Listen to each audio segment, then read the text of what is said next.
아니, 이렇게 단에 서는 게 지난 한 시기일도 그랬지만 왜 이렇게 낯선지요?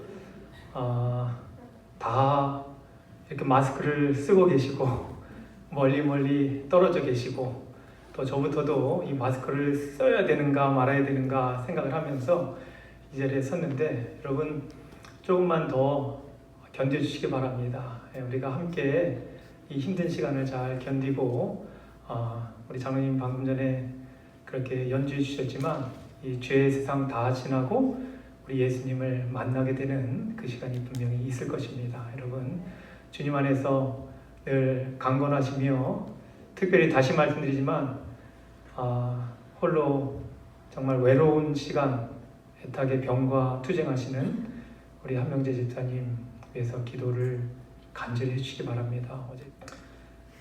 오늘 우리는 요한계시록 14장에 나오는 시온산에 예수님과 함께 서 있는 많은 무리들을 우리가 볼 것입니다. 그리고 그곳에 참여하는 사람들은 과연 누구인지를 살펴볼 거예요. 여러분 요한계시록을 공부하고 있는데 여러분 다 아시는 뻔한 얘기 다 뒤로 하고요. 저는 우리에게 주시는 예언의 가장 본질되는 메시지, 우리 주 예수 그리스도를 통해서 우리가 얻을 수 있는 예언의 가장 큰 선물을 함께 추적하고 따라가 보려고 합니다.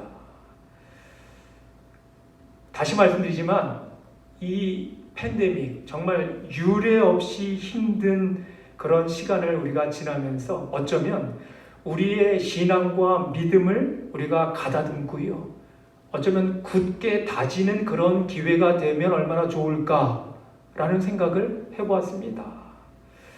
여러분 우리가 다 그런 기회로 만들어 갔으면 좋겠습니다. 다들 신앙생활 10년, 20년, 30년, 40년, 50년, 60년, 70년 하셨잖아요.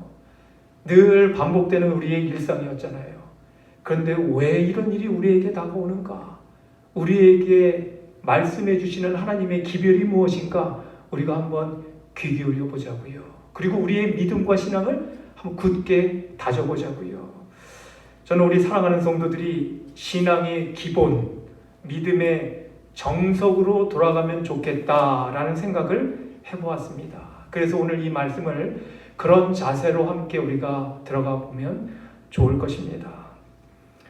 여러분 우리가 책을 읽거나 영화를 볼 때 대부분 아주 중요한 포인트가 어디에 나오나요? 처음 시작에서 나오나요? 중간에서 나오나요? 아니면 끝부분에서 나오나요? 이야기의 결말이 중간에서 나와요, 집사님?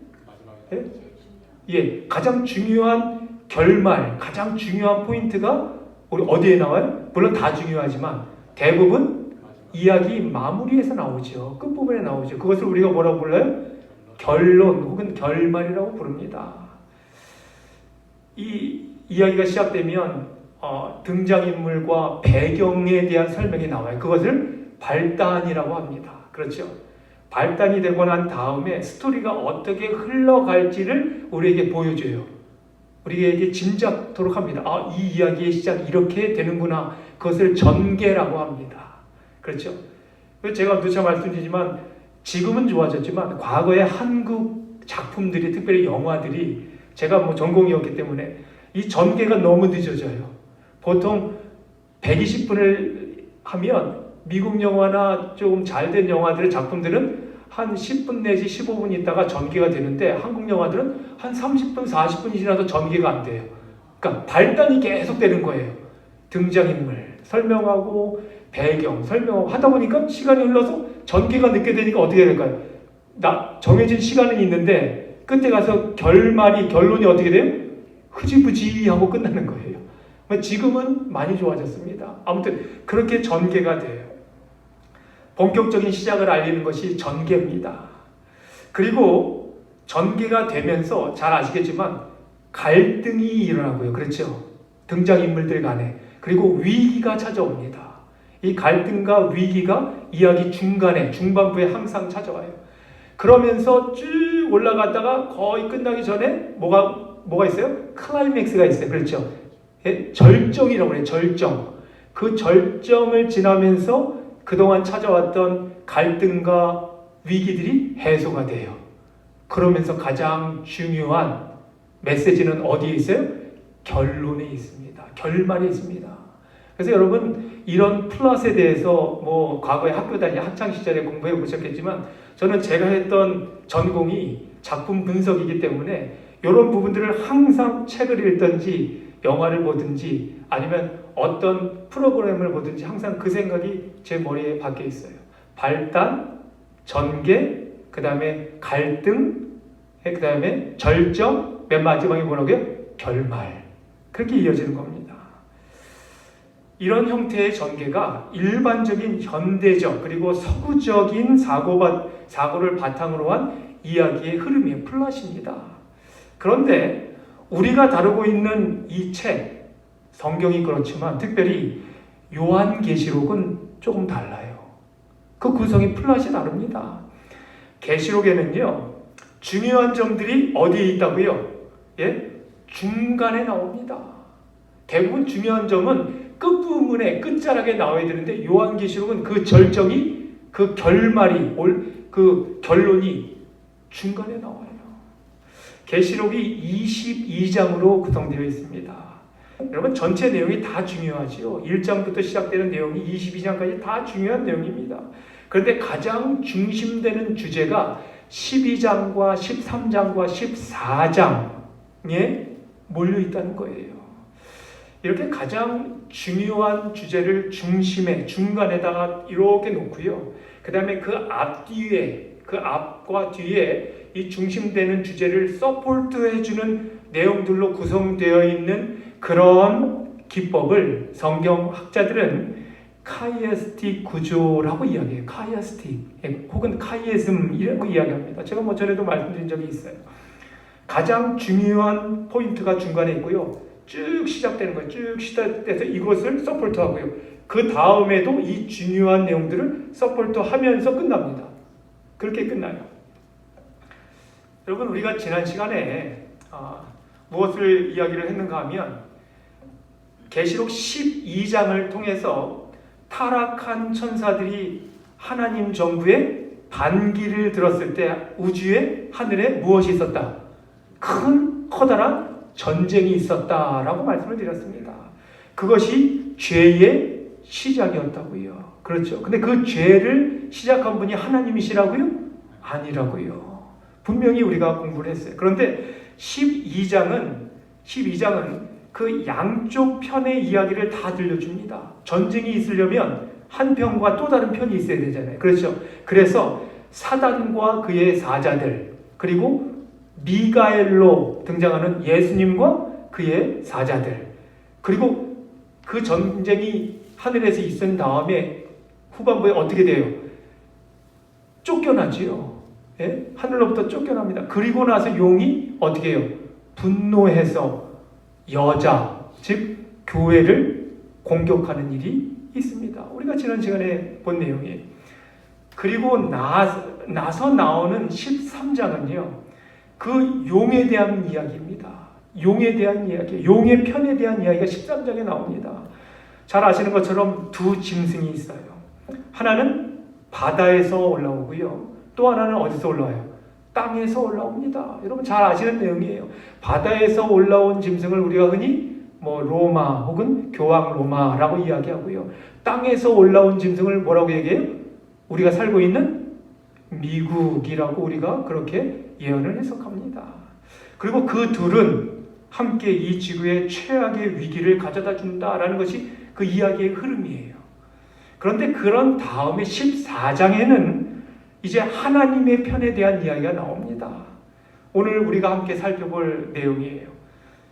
요한계시록 14장 1절로 5절까지를 우리가 함께 읽어보도록 하겠습니다. 또 내가 보니 보라 어린 양이 시온산에 섰고 그와 함께 14만 4천이 섰는데 그 이마에 어린 양의 이름과 그 아버지의 이름을 쓴 것이 있도다.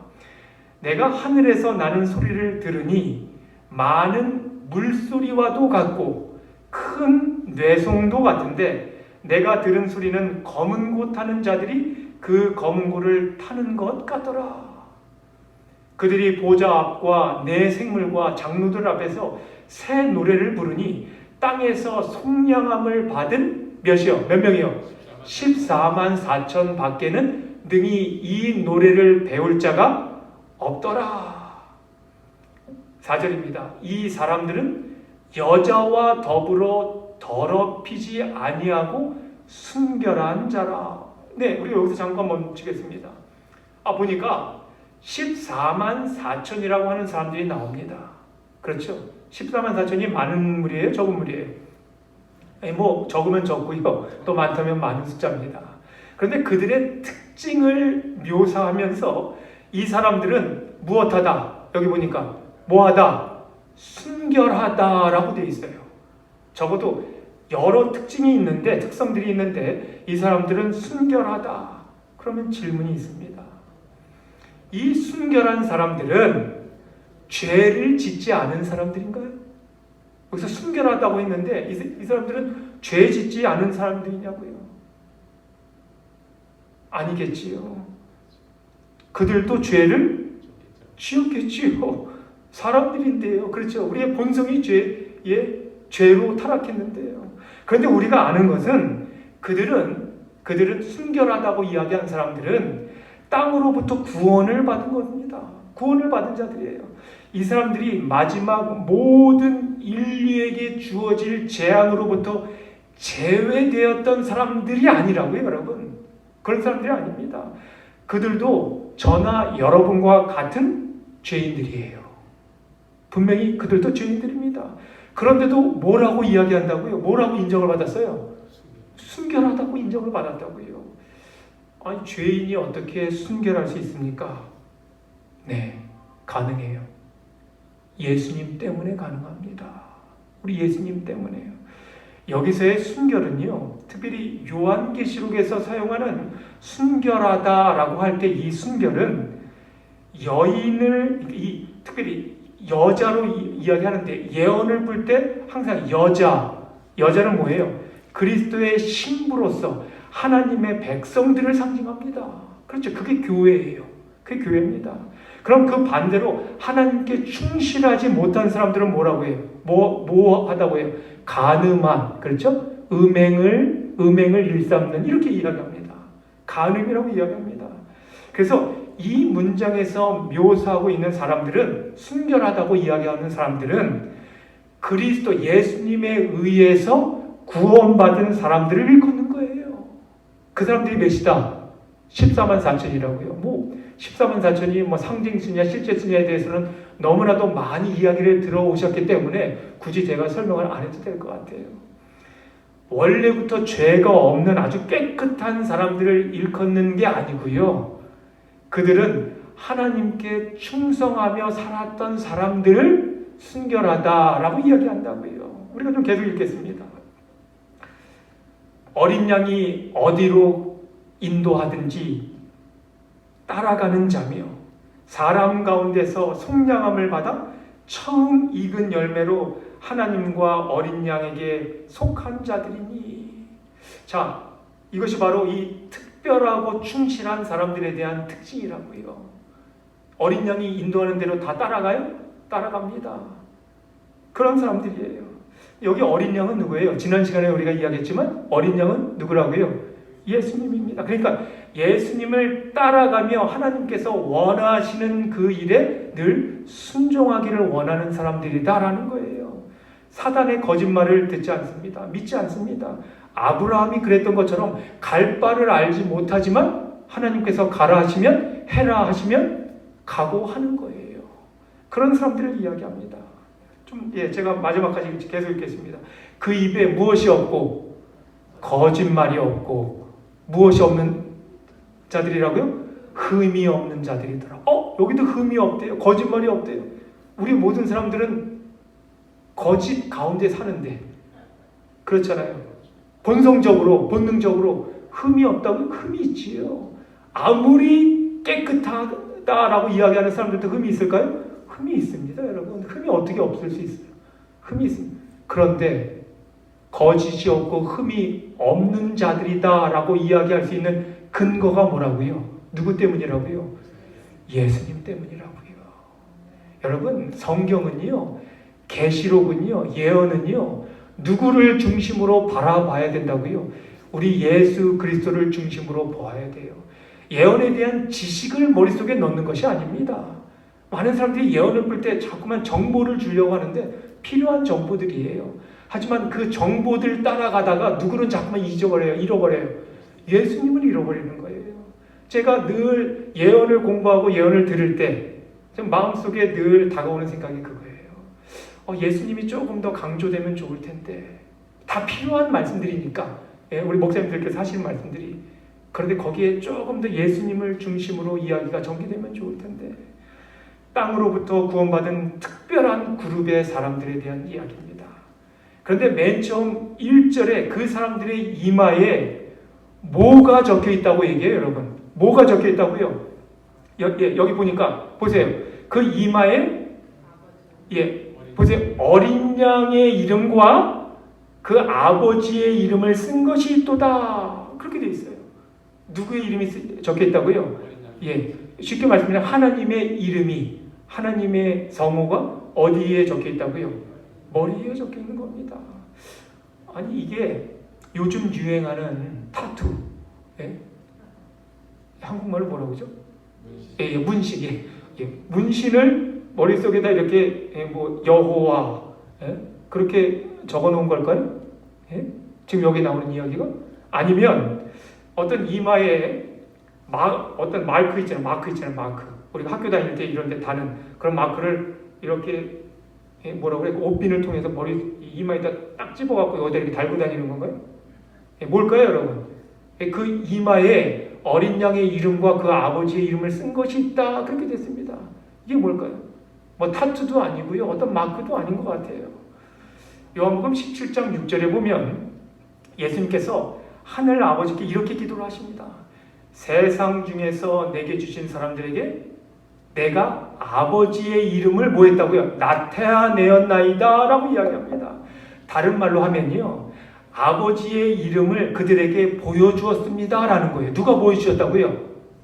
예수님께서요. 그렇잖아요. 빌립이 그랬나요? 하나님 아버지 보여주십시오 했더니 예수님께서 뭐라고 하세요? 누구를 보면? 나를 보면 아버지를 본 거다. 아버지를 보여주셨다고요. 출애굽기 33장에 모세가 하나님의 영광 보기를 구합니다. 우리가 너무나도 잘 아는 내용이에요. 그랬더니 하나님께서 당신의 이름을 선포하셔요. 하나님의 영광 보기를 원하는데 이름을 선포하십니다. 그래서 우리가 하나님의 이름이 그분의 영광이라는 것을 우리가 아는 거예요. 하나님의 성호는 그분의 영광입니다. 그런 다음에 나오는 내용이 뭔가 하면 하나님께서 자신의 성품을 묘사하셔요. 그 다음에 그것이 뭔가 하면 뭐라고요? 여호와로라 여호와로라 자비롭고 은혜롭고 노하기를 더디하고 인자와 진실이 많은 하나님이로라. 여러분, 여기서 우리가 알 수 있는 것은요, 예수님께서 하나님의 이름을 제자들에게 보여주셨는데 그 이름은 그분의 영광이라고요. 하나님의 이름이 선포될 때요, 그분의 성호가 온전히 선포될 때 그분은 자신의 캐릭터, 하나님의 성품을 드러내고 나타낸다는 사실이에요. 여러분, 무슨 말씀인지 아시겠죠? 그러니까 그분의 이름은 뭐예요? 여기 우리 아까 보니까 14장 1절에 이마에 어린 양의 이름과 아버지의 이름이 적혀 있다라고 했는데, 그러면 이름이 적혀 있다는 건 뭐가 들어있다는 거예요? 그분의 성품이요. 그분의 품성이지요. 그래서 종합하면요, 하나님의 이름은, 그분의 이름은 성품이라는 사실입니다. 그래서 이 사람들의 이마에 하나님의 이름이 적혀 있는 것은 성품이 그러니까 하나님의 그 품성을 갖기로 결심한 사람들이 지금 시온산에 서 있는 거예요. 그분의 그 품성을 소유하기 원하는 사람들. 다른 말로 조금 쉽게 말씀드리면 하나님을 선택하기로 결심한 사람들입니다. 여러분과 저는요, 그리스도인, 제가 여러 번 강조했는데 크리스찬으로 불리는데 그리스도인은요, 우리가 그리스도로 살아간다는 얘기예요, 여러분. 예수님을 따라간다는 개념은요, 우리가 예수님으로 이 땅에 살아야 된다는 이야기입니다. 목사님 그게 가능해요? 가능하지 않지요. 하지만 가능하도록 누가 만들어 주신다고요? 예수님께서 우리를 그렇게 만들어 주신다고요. 그럼 여러분 왜 하필이면 이마에 그 이름을 기록했을까요? 왜? 하필이면 왜 이마일까요? 이마가 아니라 뭐 다른 것도 있잖아요. 얼굴이나 아니면 가슴이나 아니면 뭐 무릎이나 다른 것도 있잖아요. 아니 얼굴이 그 중에서 제일 그래도 넓은 곳이 이마니까 여기다 넣었을까요? 그렇게 생각해 볼 수도 있어요. 왜 이마에 기록되었는가 하면요, 우리들의 결심이, 작정이, 우리들의 어떤 강력한 선택이 만들어지는 곳이 어디예요? 어딜까요, 여러분? 우리의 머리입니다. 우리의 머리예요. 이곳에서 우리의 모든 생각과 결심과 계획이 일어납니다. 그래서 로마서 7장에서 사도 바울이 이런 이야기를 하는 거예요. 그런즉 내 자신이 마음으로는 하나님의 법을 섬기노라. 여러분, 저는 하나님을 향한 어떤 결심을 세우고 정할 때 무엇으로 한다고요? 마음으로 합니다. 그런데 이 마음을 주관하는 이 컨트롤 타월이 어디예요? 우리의 뇌지요. 그렇죠. 우리의 뇌입니다. 여기 시온산에 서 있는 특별한 사람들은 그렇게 마음을 정한 사람들이라고요. 그거를 일컬어서 하나님의 이름, 그분의 성품이 그들의 이마에 기록되었다라고 표현하는 거예요. 그들은 하나님을 신뢰했습니다. 그리고 계속되는 마귀의 유혹을 마침내 거절했어요. 그들은 그리스도의 형상으로 재창조된 사람들이에요. 그래서 매일매일 비록 넘어지죠, 여러분. 넘어질지라도 어린 양을 따라가기로, 그래서 예수님처럼 되기로 작정한 사람들이라고요. 그들은 하나님이 그들 삶의 전부라는 것을 믿는 사람들입니다. 여전히 부족하고 여전히 누추해도요. 그래서 하나님은 그들을 하나님 자신의 것으로 구별하신 거예요. 그런데 여기 이런 큰 커다란 물음이 있을 수 있습니다. 그러면 어떻게 그런 삶을 살 수 있다는 겁니까? 어떻게 해야 그곳에 설 수 있습니까? 그 시온산에 설 수 있습니까? 구체적으로 어떻게 해야 그 무리 중에 하나가 될 수 있겠습니까? 여러분 궁금해요? 안 궁금해요? 여러분 우리가 왜 마스크 끼고 이렇게 위험을 무릅쓰고 이곳에 나와서 우리가 앉아 있어요? 우리가 하나님의 백성들이기 때문에, 그곳에 서야 하기 때문에 그렇잖아요. 또 집에서 지금 유튜브를 통해서 열심히 예배를 참여하고 계신 분들이 왜 그럴까요? 하나님의 말씀을 통해서 내 마음이 새로워지고 나도 그곳에 서야 하기 때문에. 그것이 우리의 일념입니다. 어떻게 그런 삶을 살 수 있을까? 여러분, 우리는요, 우리 자신을 너무나 잘 압니다. 여러분은 잘 모르겠어요. 제가 여러분을 사랑하고 여러분을 위해서 기도는 하지만 어떠신지 이 속속들이는 모르죠. 근데 제가 적어도 제 자신은 제일 잘 알아요. 너무너무 잘 압니다. 겉으로는 경건한 척, 거룩한 척, 그런 삶을 살려고 애를 씁니다. 하지만 여전히 제 마음 밑바닥에 여전히 증오와 미움과 다툼과 비교와 여러 가지 것들, 의심과 불신과 이런 것들이 여전히 있어요. 솔직하게 말씀드리면 그렇습니다. 이런 것들을 어떻게 해결하려고 계속 예수님께 나아가지만 안 되는 경우가 있다고요. 우리 자신을 너무나 잘 알고 있기 때문에 그 자리, 그 시온산, 어린 양 되시는 그분과 함께 설 수 없다라고 생각하기가 쉽다고요. 그런데 여기 성경은 아주 단순하게 그런 삶을 살 수 있는 비결을 우리에게 이야기해 줍니다. 여러분, 지금까지 들어오시고 잘 아시는 내용이지만 이런 것들을 우리의 삶에 적용하고 우리가 그렇게 실천해야 된다고요. 그것이 이 마지막 시대를 살아가는 우리에게 예언으로 주신 말씀의 본질이라고요.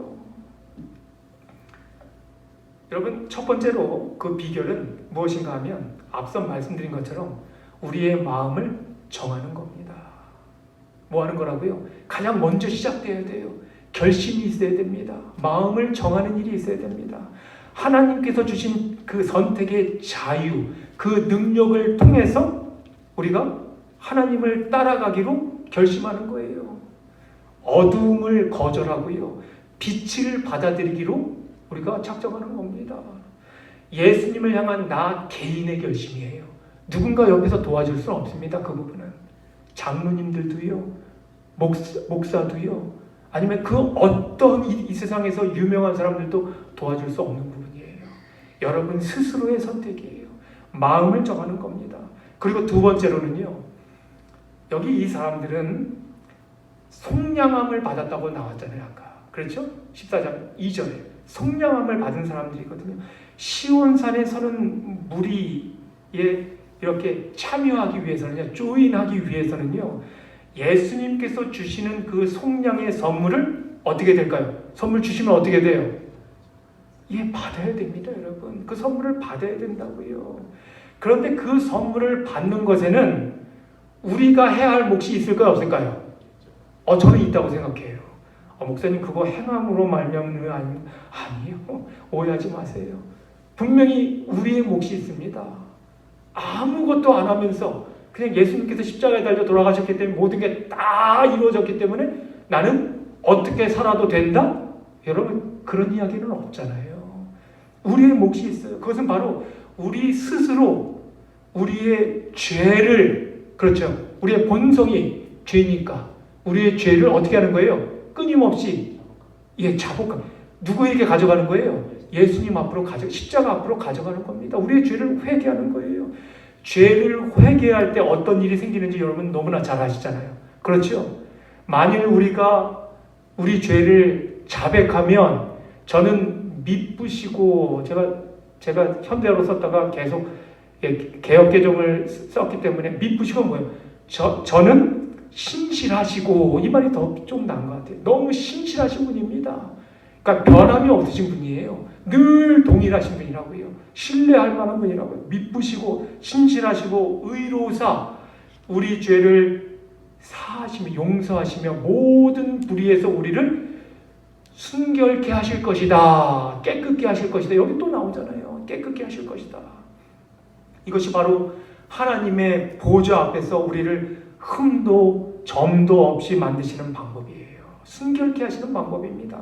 만약 우리가 우리 죄를 자백하면요, 하나님께서 그것을 바로 잡아주실 거라고요. 근데 하나님께서 바로 잡으시는데 거기에 우리의 몫도 있다고요? 있다고요. 함께 그 잘못된 것을 바로 잡을 때 하나님과 제가 팀이 돼서 함께 가야 되는 거예요, 여러분. 아무것도 안 하고 가만히 있을 수 없습니다. 목사님 무슨 말씀인지 압니다. 알아요. 그런데 나는요 너무 멀리 온 것 같아요. 솔직히 너무 멀리 온 것 같습니다. 하나님께서 이런 나의 죄까지도 용서하실까요? 여러분 물론이지요. 용서하실 수 없는 죄가 있다면 여러분과 저는 끝장입니다. 여러분과 저는 끝장이에요. 그 누구든지 하나님 앞에 나아가길 원한다면요, 나의 죄된 모습을 바라보지 않고요, 지금 이 시간 결심하고 나아가셔야 돼요.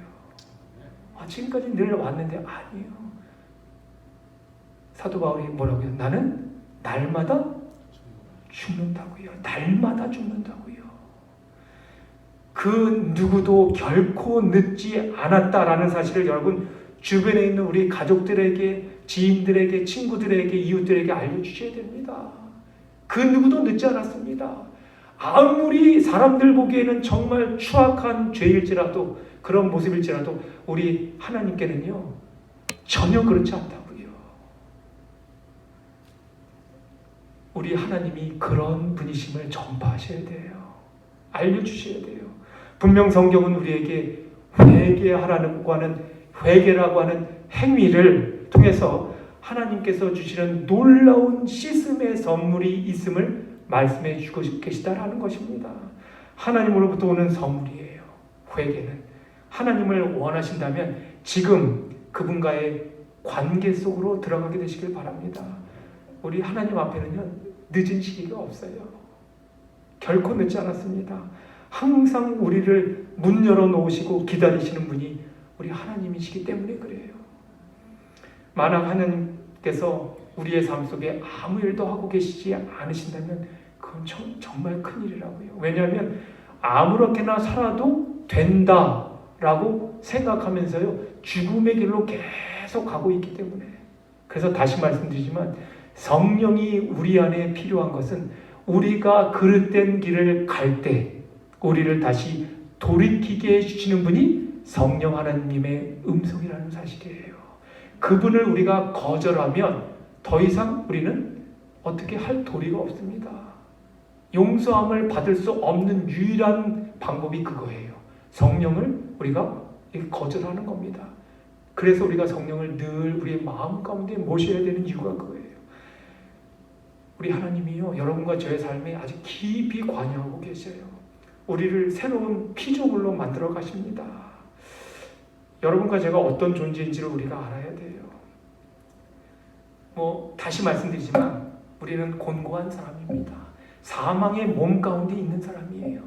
그런데 분명히 사도 바울은 여기서 뭐라고 말씀하는가 하면 예수님으로 말미암아 하나님께 감사하겠다. 그러니까 사도 바울은요, 자신의 죄된 몸을 하나님의 자비 가운데로 이렇게 던져버렸어요. 그런 삶을 산 겁니다. 여러분과 저도요, 늘 우리의 죄된 몸을 그냥 주님께 내어 던지면 돼요. 더 이상 할 게 없어요. 그것을 우리는 죄의 자복, 회개라고 이야기하는 거예요. 그러면 긍휼의 하나님께서 우리를 받아주실까요? 받아주실 것입니다. 도와주실 거예요. 문제는 여러분 뭔가 하면 당황하지 않는 겁니다. 결코 낙담하거나 포기하지 않는 거예요. 내가 보기에 누구는 안 될 것 같은데, 얘는 안 될 것 같은데, 이 사람은 안 될 것 같은데, 여러분 죄송합니다. 다 틀린 말이에요. 세상에 안 될 사람은 없어요. 하나님께서 그를 위해서, 그 사람을 위해서 월킹하고 계시다고요. 하나님께서는 여러분과 저를 위해 무언가를 늘 하고 계시다고요. 이 사실을 신뢰하시고요, 이 사실을 따라가야 된다는 거예요. 그리고 다시 말씀드리지만 주변에 있는 사람들에게 그 사실을 알려주셔야 돼요. 그것이 여러분과 저의 본분이라고요. 포기하지 마시고요, 낙심하지 마시고요, 끊임없이 하셔야 됩니다.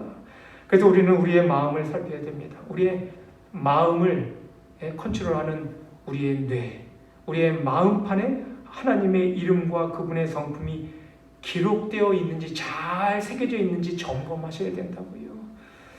여러분, 마음이야말로 우리를 변화시키는 유일한 장소입니다. 아주 중요한 장소예요. 우리의 결심이 일어나는 장소예요. 그래서 여러분 이건 뭐하고 똑같냐면요, 컴퓨터하고 똑같습니다. 여러분 잘 아시는 것처럼 컴퓨터를 처음 구입하면 새 컴퓨터를 작동할 때 어떻게 돼요? 모든 것이 척척척척 잘 됩니다. 얼마나 빠른지요. 어떤 애플리케이션을 탁 클릭해도요, 곧바로 금방 뜨고요. 아주 신속해요. 웹사이트를 통해서 웹서핑을 해도요, 금방 검색이 가능합니다. 저장을 해도요, 저장이 쉽게 되고요. 너무 좋아요. 그런데 시간이 점점 지나면서 속도가 어떻게 돼요? 컴퓨터의 속도가 어떻게 돼요? 느려져요. 문제가 생기기 시작합니다. 그리고 답답하리만큼 모든 게 딜레이 돼요. 어쩔 때는요, 잘 열리지도 않습니다. 그래서 기다려야 됩니다. 또 화면이 갑자기 다운되는 수도 있어요. 꺼지는 수도 있어요. 왜 그런가요, 여러분? 왜 그럴까요? 왜 그런가 하면요, 컴퓨터가 시간이 지나면서 느려지고 말을 잘 듣지 않는 이유는 허가되지 않은, 원래 이 컴퓨터 안에 들어있는 그 소프트웨어 말고 바깥에서, 그러니까 third party, 그렇죠? 바깥에서 들어온 또 다른 애플리케이션이 이 안으로 들어오면서 원래 있었던 것과 충돌을 일으키는 거예요. 이게 잘 돌아갈 때도 있지만 어떤 경우에는, 많은 경우에 이 애플리케이션이 자꾸만 충돌하면서 딜레이가 되는 겁니다. 그곳에서 시작된 다른 정보들이 원래 운영되던 프로그램들과 자꾸만 싸우는 겁니다. 그래서 오류가 일어나는 거예요. 그것들을 우리가 자꾸만 해결하려고 애를 쓰지요. 그러면 컴퓨터가 망가집니다. 그게 아니라면 또 이유는 컴퓨터 안에도 바이러스가 있어요. 우리가 흔히 바이러스 하면 우리 몸속에 들어오는 바이러스 말고 컴퓨터 바이러스가 많이 있습니다. 그런 것들이 운영 체계를 공격해서요, 문제가 생기는 경우도 많이 있어요. 우리 몸에 바이러스가 들어오면 이상이 있는 것처럼 우리의 뇌도요, 컴퓨터와 같은 방식으로 그렇게 운용된다는 사실입니다. 어쩌면 이 우주에서 가장 뛰어난 컴퓨터는 우리가 뭐라고 그래요? 사람들의 뇌라고 이야기합니다. 이 뇌보다 더 뛰어난 컴퓨터는 없어요. 아무리 AI 뭐 아무리 그렇게 뭐 artificial intelligence 아무리 이야기를 해도요, 사람보다 더 나을 수 없다고요. 사람에 의해서 정보가 그 인공지능에 입력되는 거니까요. 어떤 사람들은요, 인간의 사람의 뇌가 1초에, 제가 이거를 세어봤는데 제가 제대로 셌는지 모르겠어요. 뭐 틀리면 이따가 좀 알려주시기 바랍니다. 제가 셌더니 2억 조, 이것을 세운 게 2억 조가 맞아요? 저는 세봤더니 2억 조더라고요. 2억 조라는 게 있는지도 모르겠지만 2억 조짜리의 수를 계산할 수 있는 능력을 우리 뇌가 가지고 있대요. 우리의 뇌가. 그렇게 믿습니다. 그래서 아무리 견고한 컴퓨터라 할지라도요, 사람을 따라갈 수 있는 것은 없다는 겁니다. 사람을 이길 수 없대요. 여러분, 한번 이런 걸 잘 생각해 보죠. 진짜 그런지. 아이가, 여러분들 태어나실 때 응애하고 아이가 태어날 때 그 뇌에는요, 신호음 하나밖에 없습니다. 아이들이 태어나자마자 의사소통 하나요? 아니요. 아이들은요, 신호음을 이렇게 감지할 수 있는 그런 능력 하나만 가지고, 그 뇌파가 그렇게 되어 있다는 겁니다. 그런데 시간이 지나면서 뇌가 어떻게 해요? 점점 커지면서 이게 점점 어드밴스 돼 갑니다. 그러면서 이 뇌가 결국 아무리 많은 사람일지라도 이 다른 사람들의 얼굴을 구별할 수 있어요, 없어요? 있어요. 그렇죠? 우리가 아무리 사람이 많아도 똑같은 얼굴이 이렇게 있으면 우리가 구별합니다. 뭐 1000명이 됐건 10,000명이 됐건 뭐 얼마나 많던 우리가 보면 얼굴이 다 다른 것을 우리가 감지할 수 있다는 거예요. 그런 능력을 갖게 되는 게 우리의 뇌입니다. 여러분, 흔히 요즘 얘기하는 안면 인식 기술 있잖아요. 안면 인식 기술. 제 전화도 이렇게 키면 여기에 있는 거에다 제 얼굴 갖다 놓으면 어떻게 돼요? 전화기가 켜져요. 이것을 안면 인식 기술이라고 하는데, 그러니까 지문, 그전엔 지문이었잖아요. 요즘에 그런 전화는 지문이었다가 이제 안면 인식 기술로 바뀌었어요. 그게 더 정교하다고 해서.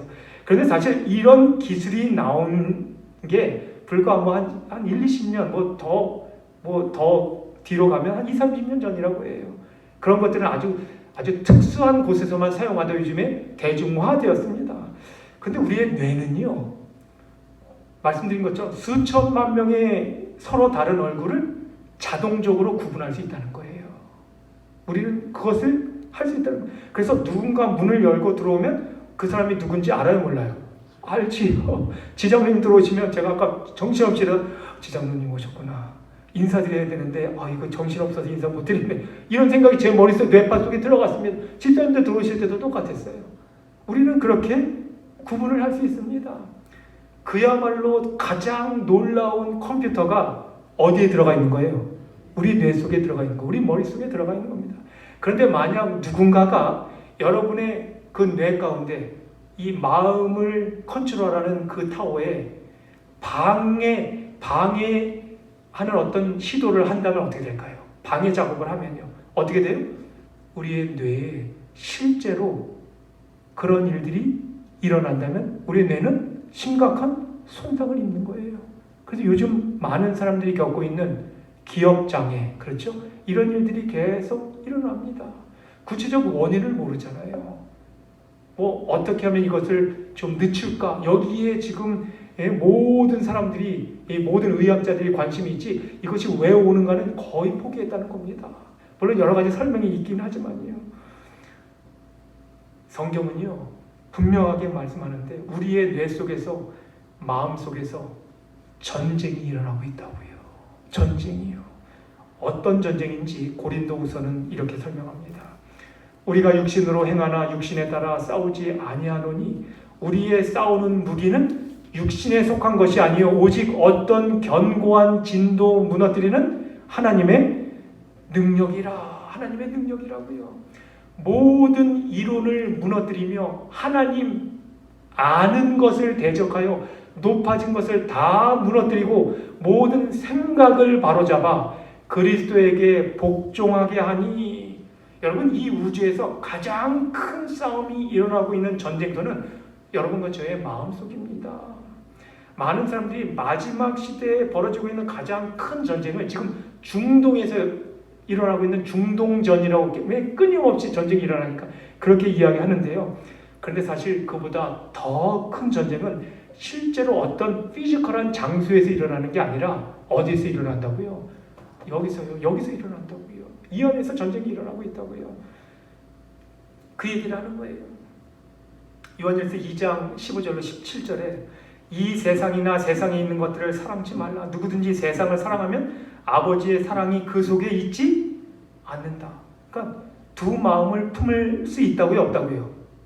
없다고요. 둘 중에 하나밖에 없습니다. 아버지의 마음, 아버지의 사랑이 있든지 그렇지 않든지. 그래서 두 마음을 품지 말라는 거예요. 자꾸만 우리 머릿속에 잘못된 파일들이, 이 덜드파리에서 만든 그런 소프트웨어들이, 애플리케이션들이 자꾸만 들어온다고요. 그런 파일들을, 우리가 나쁜 파일들을 없애야 된다고요. 근데 그 대표적인 세 가지 나쁜 파일들이 뭔지 아세요? 여러분 너무나 잘 아시는 그 세 가지가 여기에 나옵니다. 이는 세상에 있는 모든 것이 무엇과? 육신의 정욕과, 또 무엇과? 안목의 정욕과 이생의 자랑이니 다 아버지로 쫓아온 것이요? 아니요, 여러분. 다시 말씀드리지만요, 죄는 하나님께서 시작하신 게 아니라고요. 세상으로 쫓아왔다라고 이야기합니다. 이 세상도 그 정욕도 지나가되 오직 하나님의 뜻을 행하는 이는 어떻게 된다? 영원히 거하느니라. 우리를 향하신 하나님의 충고는요, 오늘 지금 이 시간 바로 여기서 하늘 천국에서 살고 있는 것처럼 우리의 삶이 이 자리에서 이루어져야 된다는 거예요. 왜요? 왜냐하면 이 세상은 다 지나갈 거고요. 우리가 살 곳이 오기 때문에 그곳에서 살 준비를 여기서 해야 된다는 사실입니다. 근데 우리가 준비하는 동안 이 세 가지를 피하라는 거예요. 육신의 정욕, 안목의 정욕, 이생의 자랑. 우리 정태학 장로님 늘 기도하실 때 앞에서 늘 앞자락에 우리가 다 외웠죠. 우리 장로님 덕분에. 예? 이런 것들을 우리가 피해야 됩니다. 버려야 됩니다. 근데 여러분은 이 세 가지 중에 다 우리를 유혹하는 유혹거리들인데, 뭐가, 여러분, 이런 것들 중에 뭐가 제일 힘든가요? 우리가 해결하기에 뭐가 제일 힘들까요? 자꾸만 마귀가 이것들을 우리 속에다가 집어넣으려고 하는데, 뭐가 제일 힘들까요, 여러분? 예? 육신의 정욕도 힘들고, 안목의 정욕도 힘들고, 이생의 자랑도 힘들어요. 그런데 여러분, 다 힘든데 이런 것들이 우리 속으로 들어올 수 있는 유일한 길이 있어요. 어떻게 해야 우리 속으로 들어오는지 아세요, 여러분? 어떻게 한 가지 방법밖에 없어요. 우리 속으로 들어올 수, 이런 것들이 우리 속으로 들어올 수 있는 방법 하나밖에 없어요. 그게 뭔지 아세요? 그거는요, 우리가 그것들을 들어오도록 허용하는 거예요. 그것 외에는 우리 속으로 들어올 수가 없습니다. 하나님께서 우리를 그렇게 디자인하셨어요. 그렇게 만드셨습니다. 우리 안에 들어올 수가 없어요. 그런데 여러분, 이 중에서 그래도 제일 힘든 게 무엇일까? 첫 번째, 두 번째는 특별히 제가 이렇게 생각해 봤더니 젊을 때, 그 다음에 조금 더 우리가 혈기왕성할 때, 쭉 시간을 지나면서 첫 번째, 두 번째는 어느 정도 해결이 될 수도 있어요. 되어 갑니다. 그런데 잘 안 되는 게 한 가지 있어요. 물론 다 다르겠지만 그게 뭐예요? 대부분 세 번째 게 아닐까라는 생각이에요. 이생의 자랑입니다. Pride of life. 이생의 자랑이에요. 여기 자랑이라는 말은요, 자만 또는 교만함을 포함하는 겁니다. 여러분, 프라이드가 뭐예요? 프라이드. 뭐 옛날에 나왔던 작은 차 말고요. 이렇게 껌에도 딱 달라붙는 그런 자동차 말고, 프라이드가 뭔가요? 프라이드.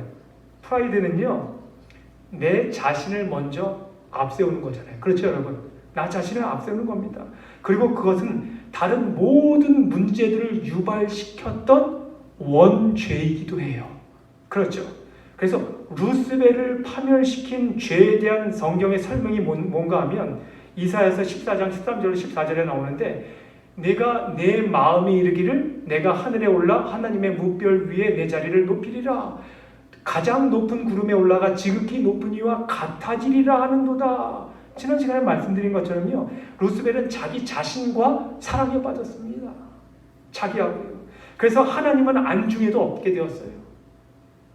오직 자기 자신만 보인 거예요. 그래서 에스겔 선지자는요 이렇게 말해요. 루스벨은 자신의 아름다움 때문에 타락했다라고 이야기한다고요. 네가 아름다움으로 마음이 교만하였으며 네가 영화로움으로 네 지혜를 더럽혔다. 시간이 이제 지나고 있기 때문에 제가 좀 말씀을 줄이도록 하겠습니다. 우리는요 외형적인 아름다움보다는 우리 자신, 우리의 마음, 하나님을 향해 결심을 할 수 있는 우리의 생각, 이런 것들을 더 잘 보존해야 될 필요가 있다는 거예요. 하나님께서 우리의 속마음을 보십니다. 우리의 외모를 보시지 않는다고요. 너희의 단장은 머리를 꾸미고 금을 차고 아름다운 옷을 입는 외모로 하지 말고 오직 마음에 숨은 사람들을 온유하고 안정한 심령에 썩지 아니할 것으로 하라. 이는 하나님 앞에 값진 것이다. 우리 하나님께서 가장 귀하게 여기시는 것이 무엇인지를 우리가 좀 알아가자고요, 여러분. 알지만 잘 안 되잖아요. 그래도 계속해서 반복하자고요. 하나님께서 우리에게 가치 있다 하시는 게 무엇인지요. 우리는 상하고 무너진 인생을 사는 사람들로 가득한 그런 시대를 살아가고 있습니다. 그런데 저마다 그렇지 않은 것처럼 보이려고 애를 써요. 자꾸만 나는 괜찮은 것처럼 그게 최선인 것처럼 그렇게 살아갑니다. 그것이 매력 넘치는 것으로 착각하고 살아가요. 그런데 여러분 진짜를 보셔야 된다고요. 진짜가 무엇인지. 우리는 예수님, 그분이 우리에게 가장 매력적인 분으로 그렇게 보여야 돼요. 여기 제가 이 말씀을 드리고 마치도록 하겠습니다. 한 큰 교회에서 이 파이프 올겐을 연습하는 한 사람이 있었습니다. 근데 여러분 뭔가 잘 안 되는 날 있잖아요. 평소에는 잘 되는데 그날따라 유독 안 되는 날 있잖아요. 뭔가 잘 안 되는 거예요. 연습을 하는데 아무리 잘 연주를 해보려고 해도 계속 실수하고 계속 틀립니다. 자꾸만 실수하고 틀리면요 좌절감 가운데 빠지고요 자꾸만 시기감, 그런 것들이 찾아옵니다. 그야말로 최악의 날이었어요. 그런데 그때 교회의 문을 열고, 이 큰 교회의 문을 열고 누군가 한 낯선 사람이 들어와서 자리에 앉습니다. 그때 이 연주하는 사람이 이렇게 보니까 누군가 들어오는 거예요. 그래서 마음속으로 생각합니다. 아유, 참 대단하네. 그 많은 날 중에 왜 하필 오늘 같은 날 청중이 들어와서 참 이가 참.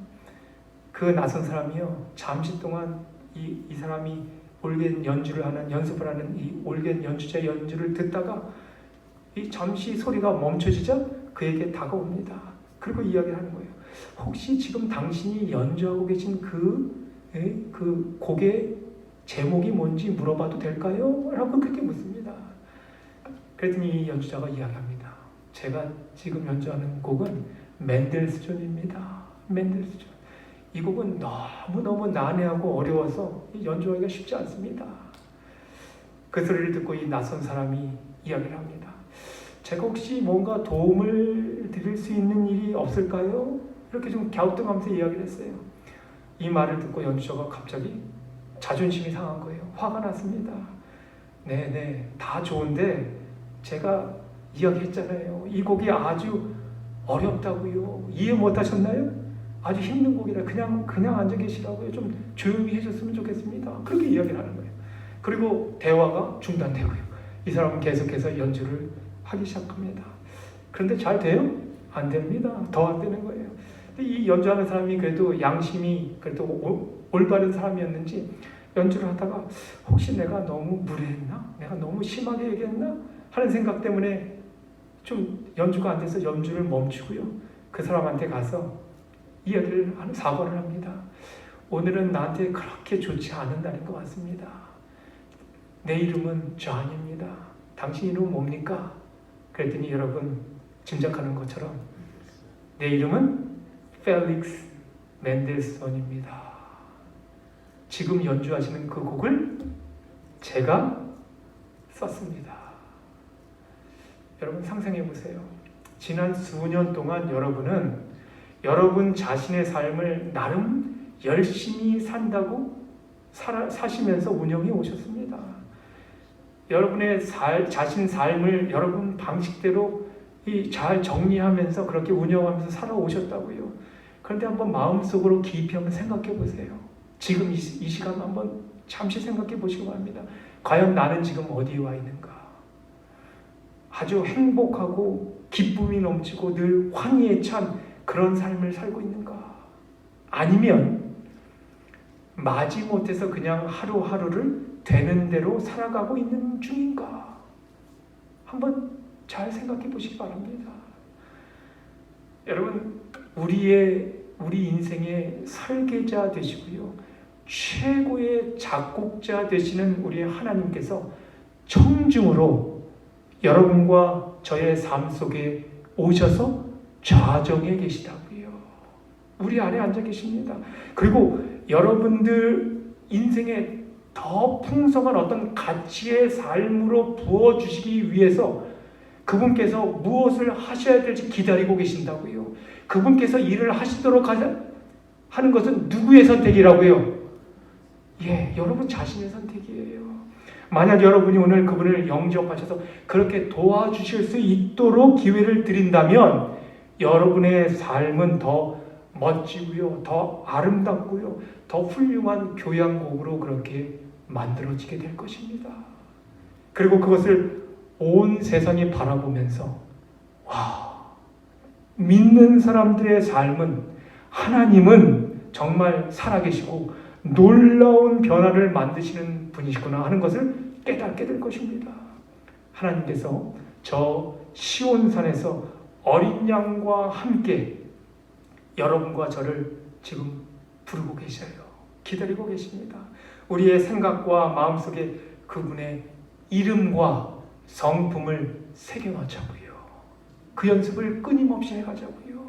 하나님은 여러분과 제가 타락한 천사들이 거짓말장이었음을, 살인자였음을 그렇게 세상을 향해서 선포하기를 원하십니다. 그렇게 사는 인생이야말로, 우리 예수님과 함께 사는 인생이야말로 진정한 기쁨과 의미가 가득한 하나님의 손 위에 놓여진 인생임을 기억하며 살아가시게 되기를 간절히 바랍니다. 여러분과 제가 그런 인생의 주인공으로 우리 예수님과 함께 저 시온산에 정말 담대하게 서게 되기를 간절히 바라면서 오늘 말씀을 드리도록 하겠습니다.